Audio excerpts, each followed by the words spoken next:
Hojii qindoominaa bulchiinsi magaalaa Finfinnee fi shaggar hojjetaniin nageenyaaf tasgabbii olaantummaa seeraa kabachiisuu, sassaabbii gibiraaf qaala'insa jireenyaa xiqqeessuu akkasumas yakkoota hir'isuu fi gama da'oo diinaa diiguutiin raawwii olaanaa kan itti galmaa'ee fi beekamtii kan itti argannedha jedhan hooggantuun biiroo nageenyaaf tasgabbii magaalaa Finfinnee aadde Liidiyaa Girmaa. በያዝነው በጀት ዓመት በርካታ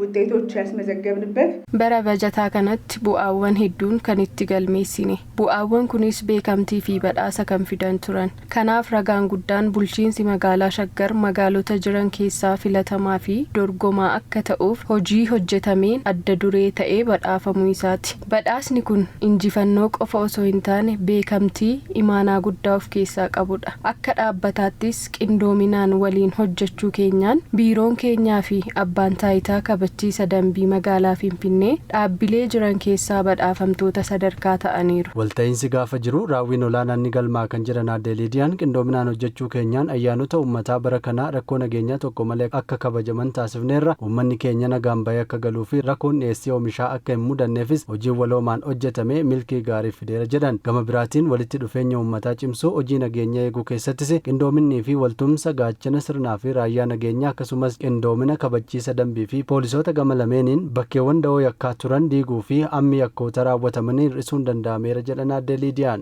ከጠላት ኃይል እንቅስቃሴ አንፃር sochii diinaan wal qabates hojii qorannoo irratti hundaa'een bulchiinsota magaalaa lameen keessatti hojjetameen meeshaalee waraanaa seeraan alaa fi shororkeessummaa uumuuf magaalota keenya seenuuf humnoota turan to'achuu dandeenyeerra bara kanatti hojii qindoominaan hojjanneen bara itti diinni magaalota lachuu seenuuf ulaa kan hin arganne akka ta'e hubachiifnedha. Gaaffileen misoomaa rakkoon nageenyaa kan qaala'insa jireenyaa gibira maksuu fi daldala seeraan alaa irratti ammallee gaaffii uummanni kaasaa jiru waan ta'eef ammas hojiin caalu kannuuf waan ta'eef karoora bara 2019 qabanne irratti mari'annee sanada waliigalteen deeggarree gara hojiitti kan seennu ta'as jedhaniiru aadde Liidiyaan. Kantiibaa itti aanaa fi qindeessaan kilaastara diinagdee bulchiinsa magaalaa Shaggar obbo Guyyoo Galgaloo gama isaaniin waltajjiin kun waltajjii miira injifannoon teenyuudha jedhanii qindoominaan hojjechuu keenyaan dhaabbileen magaalota lameenii milkaa'uu dubbataniiru.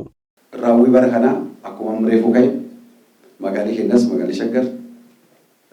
pirezidaantii Awwaardii akka naannootti qophaa'e sadarkaa tokkoffaan xumuruun hojii misoomaa kan itti milkoomu magaalii Finfinnees keessumaa seektarii ammayyeessitan baay'ee keessan sadarkaa tokkoffaadhaan badhaafama hojii bara kanaa waan taataniif hundi keessanuu bakka gammaddanii waliin gammannee jiru. Qindoomina bulchiinsota magaalaa lameeniin hojii hojjetameen filannoo waliigalaa bara kana filatame milkeessuu dandeenyeerra uummata keenya rakkoof yaaddoo nageenyaa keessaa baafneerra galiin sirnaan akka walitti qabamu ta'eera akkasumas olaantummaan seeraa mirkaneessuu dandeenyeerra jedhan obbo Guyyoon. Mariin kun marii waliinii almost waggoottan dabarsin walii gaggeessaa turre rakkoo nageenyaa waliin ta'anii qindoominaan hojjechuun waliigalaa bulchiinsa Finfinnees bulchiinsa magaalaa Shaggaris uummanni keenya nagaan bahee nagaan akka galu yaaddoo nageenya tokko malee hojiin guddaan hojjetamaa ture jira. Hojiin kun qindoominaadhaan hojii hojjetamu waliin qindoomnee nagaa uummata keenya mirkaneessu hojii misoomaa kan gufaan godhu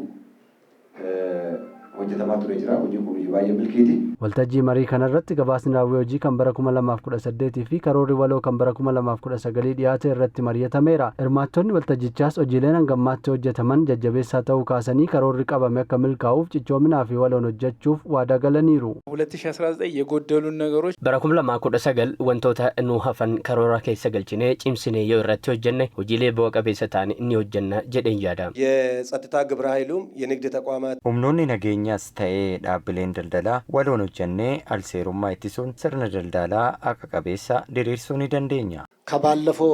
የጠነከረ ከባለፈው የተሻለ ከከናን ዱራራ ጀባቴ ከከናን ዱራራ ጫሉን ቅንዶምና ሆጀቱቱ ኑራ ኤገማ ከናለ ሆጀና ወኒ ኑ ዳንገሱ እንጅሩ ወሎ መኬነ ጀቤስኔ ኢትዴን አዲ ጀዱ ቀባ